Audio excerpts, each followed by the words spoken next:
नमस्कार जी, नॉलेज में आपका स्वागत है। आइए हम पंचायती राज से संबंधित कुछ महत्वपूर्ण जानकारी और महत्वपूर्ण प्रश्नों पर नज़र डालते हैं। इससे पहले हमने पार्ट 1 डाला था जो उसमें हरियाणा से संबंधित सभी महत्वपूर्ण प्रश्नों के उत्तर दिए गए हैं। आइए तो देखते हैं। भारत में प्रतिवर्ष 24 अप्रैल को पंचायती राज दिवस मनाया जाता है। पंचायती राज दिवस मनाने का कारण 73वां संविधान संशोधन अधिनियम है, जिसे 1992 है, जो 24 अप्रैल 1993 से प्रभाव में आया था। पंचायती राज व्यवस्था में विकास का प्रभाव निचले स्तर से ऊपरी स्तर की ओर करने के लिए वर्ष 2004 में पंचायती राज को अलग मंत्रालय का दर्जा दिया गया था। तो आपको पता है आज 24 अप्रैल है और हमारे देश में आज पंचायती राज दिवस मनाया जा रहा है। भारत में पंचायती राज के गठन व उसे सशक्त करने की अवधारणा हमें कहाँ से मिलती है? तो ये महात्मा गांधी के दर्शन पर आधारित है। लॉर्ड रिपन को भारत में स्थानीय स्वशासन का जनक माना जाता है। वर्ष 1982 में लॉर्ड रिपन ने स्थानीय स्वशासन संबंधी प्रस्ताव दिया था, जिसे स्थानीय स्वशासन संस्थाओं का मैग्ना कार्टा भी कहा जाता है। ये महत्वपूर्ण है, जरा इसको याद रखिएगा। मैग्ना कार्टा, स्थानीय स्वशासन को क्या कहा जाता है? मैग्ना कार्टा कहा जाता है।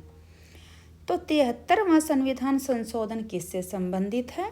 तो यह पंचायती राज से संबंधित है। यह संसद में कब पारित हुआ था? तो यह संसद में 1992-93 में पारित किया गया था। नेक्स्ट क्वेश्चन, भारत में स्थानीय स्वशासन का जनक किसे माना जाता है? तो अभी हमने पीछे देखा था, तो लॉर्ड रिपन को स्थानीय स्वशासन का जनक माना जाता है। इन्होंने ये कब किया था? स्थानीय स्वशासन की स्थापना इन्होंने कब करी? 1880 से 84 में। पंचायती राज किस अनुसूची में आता है? तो आपको सभी को पता है 11वीं अनुसूची में आता है। पंचायती राज में कुल कितने विषय हैं? तो पंचायती राज में 29 विषय हैं। पंचायती राज में SC और ST को आरक्षण कौन से संविधान संशोधन के तहत दिया गया है? तो यह 73वें संविधान संशोधन के तहत कब दिया गया है? 2000 में के अनुसार दिया गया है। यह आपको बता देते हैं कि यह अरुणाचल में लागू नहीं है। क्वेश्चन नंबर नेक्स्ट देख लेते हैं। देश में सबसे पहले पंचायती राज की शुरुआत कहाँ की गई थी? तो यह बगदरी गांव, नागौर जिले, राजस्थान में की गई थी। कब की गई थी? 2 अक्टूबर को। किसके द्वारा की गई थी? तो पंडित जवाहरलाल नेहरू के द्वारा यह की गई थी इसकी शुरुआत। और उसके बाद दूसरा राज्य कौन बना था? तो आंध्र प्रदेश बना था। यह कब बना था? 11 अक्टूबर 1959 को बना था। और अंतिम राज्य जिसने पंचायती राज को लागू किया था वह कौन सा है? मध्य प्रदेश बना है। किन किन राज्यों में पंचायती राज लागू नहीं है? तो हम आपको बता दें 5 राज्यों में पंचायती राज लागू नहीं है। वे हैं जम्मू कश्मीर, मेघालय, दिल्ली, मिजोरम और नागालैंड, और पश्चिम बंगाल के दार्जिलिंग जिले में। नेक्स्ट क्वेश्चन, पंचायती चुनाव में शैक्षिक योग्यता लागू करने वाला पहला राज्य कौन सा है? तो उत्तर रहेगा राजस्थान। पंचायती राज व्यवस्था का विरोध करने वाला एकमात्र व्यक्ति कौन था? तो एकमात्र व्यक्ति जिसने इसका विरोध किया था पंचायती राज का कौन थे? डॉक्टर भीमराव अंबेडकर थे। पंचायती राज व्यवस्था कैसी है? तो पंचायती राज व्यवस्था त्रिस्तरीय है। चतुर्थ स्तरीय पंचायती राज व्यवस्था कहाँ स्थित है? तो यह पश्चिम बंगाल में स्थित है, और यह सिर्फ पश्चिम बंगाल में ही है, और इसके अलावा किसी भी राज्य में यह व्यवस्था लागू नहीं है। सरपंच से संबंधित धारा कौन सी है? तो धारा 8 है, सरपंच से संबंधित है। सबसे पहले पंचायती राज की सिफारिश किसने की? तो बलवंत राय मेहता जी ने 1957 में पंचायती राज की सिफारिश की थी। पंचायती राज में पंचायत का क्या अर्थ होता है? तो इसमें होता है 5 की सभा, जिसमें 5 बंदे होते हैं, उसको पंचायत कहा जाता है। पंचायती राज प्रणाली किस सिद्धांत पर आधारित है? तो यह सत्ता के विकेंद्रीकरण पर आधारित है। भारत में पंचायती राज का जनक किसे कहा जाता है? तो आप जानते हैं बलवंत राय मेहता को पंचायती राज का जनक कहा जाता है।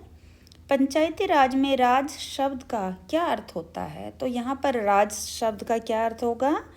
नियम अथवा रूल। पंचायती राज को लोकतांत्रिक मार्ग किसने कहा था? तो इसे किसने कहा था? ओपी वर्मा जी ने इसे लोकतांत्रिक मार्ग कहा था। भारत में प्रत्यक्ष लोकतंत्र का क्या साधन है? तो ग्राम सभा लोकतंत्र का प्रत्यक्ष साधन माना जाता है। पंचायती राज चुनाव किसकी देख रेख में होते हैं? तो पंचायती राज चुनाव राज्य चुनाव आयोग की देखरेख में होते हैं। ग्राम पंचायत का गठन किस आधार पर किया जाता है? तो यह प्रत्यक्ष चुनाव के आधार पर किया जाता है। पंचायती राज किस प्रकार की विधि होती है? तो यह शासन विधि होती है। पंचायत समिति की अनुशंसा किसने की थी? तो यह अशोक मेहता समिति ने 1977 में की थी। तो 1977 में किसकी सरकार थी? 1977 में जनता दल सरकार थी, जिसने पंचायती राज में सुधार के लिए इस समिति का गठन किया था। त्रिस्तरीय पंचायती राज व्यवस्था का सुझाव किसने दिया था? ये 3 स्तर कौन कौन से हैं? तो 1957 में बलवंत राय मेहता समिति ने पंचायती राज व्यवस्था का सुझाव दिया था और इसके 3 स्तर हैं। प्रथम है ग्राम स्तर पर ग्राम पंचायत, 2 खंड ब्लॉक स्तर पर है पंचायत समिति और जिला स्तर पर जिला परिषद। द्विस्तरीय पंचायती राज का सुझाव किसका था? तो अशोक मेहता समिति का गठन 1977 में हुआ था और उनका सुझाव था जिला परिषद व मंडल पंचायत। जिले को बुनियादी योजना की इकाई बनाने का व नियमित चुनाव करवाने का सुझाव किसका था? तो यह GBK राव समिति का सुझाव था। ये समिति कब बनी थी? 1985 में बनी थी। पंचायतों को संवैधानिक दर्जा प्रदान करने व अधिक वित्तीय संसाधन सौंपने की सिफारिश किसके द्वारा की गई थी? तो LM सिंघवी के द्वारा की गई थी और इसका गठन 1986 में किया गया था। सादिक अली समिति का गठन कब हुआ था? तो 1964 में इसका गठन हुआ था। इस समिति का सुझाव था कि प्रधान व जिला प्रमुख के चुनाव में ग्राम पंचायतों के सभी सदस्यों को सम्मिलित किया जाना चाहिए। गिरधारी लाल व्यास समिति के क्या सुझाव थे? तो गिरधारी लाल समिति का गठन कब हुआ था? तो 1973 में हुआ था। इस समिति का सुझाव था कि ग्रामीण विकास की मजबूत कड़ी के रूप में जिला परिषद का गठन और पंचायती राज व्यवस्था को पर्याप्त वित्तीय साधन उपलब्ध कराने चाहिए। हनुमतराव समिति के क्या प्रमुख सुझाव थे? तो हम आपको बता दें, हनुमतराव समिति का गठन 1982 में हुआ था। इनके अनुसार पंचायती राज में स्थानीय भागीदारी अधिक से अधिक होनी चाहिए। लक्ष्मीधर सिंघवी समिति के अनुसार क्या सुझाव थे? तो हम आपको बताएं 1986 में लक्ष्मीधर सिंघवी समिति का गठन हुआ था। ग्राम सभा, इनके जो सुझाव थे उनके अनुसार कहा गया था कि ग्राम सभा का गठन किया जाना चाहिए, पंचायती राज व्यवस्था को संवैधानिक दर्जा भी प्राप्त होना चाहिए और पंचायतों को ज़्यादा आर्थिक संसाधन प्रदान करना चाहिए। PK थूगन समिति के पंचायती राज के लिए क्या सुझाव थे? तो हम आपको बता दें 1988-89 में PK थूगन समिति का गठन हुआ था। इनके अनुसार पंचायती राज संस्थाओं को संवैधानिक दर्जा, जिला नियोजन स्तर पर राजनीतिक एवं प्रशासनिक व्यवस्था लागू करना और पंचायती राज व्यवस्था के चुनाव नियमित करवाना, ये इनके सुझाव थे। हरलाल सिंह खर्रा समिति ने पंचायती राज के लिए क्या सुझाव दिए थे? तो हम बता देते हैं आपको कि हरलाल सिंह खर्रा समिति का गठन 1990 में हुआ था। इनके अनुसार पंचायती राज संस्थाओं द्वारा सरकार द्वारा दिए जाने वाली अनुदान की राशि को बढ़ाया जाना चाहिए। धन्यवाद। आपको हमारी ये जानकारी कैसी लगी है? कृपया हमारे वीडियो को सब्सक्राइब, लाइक और शेयर जरूर।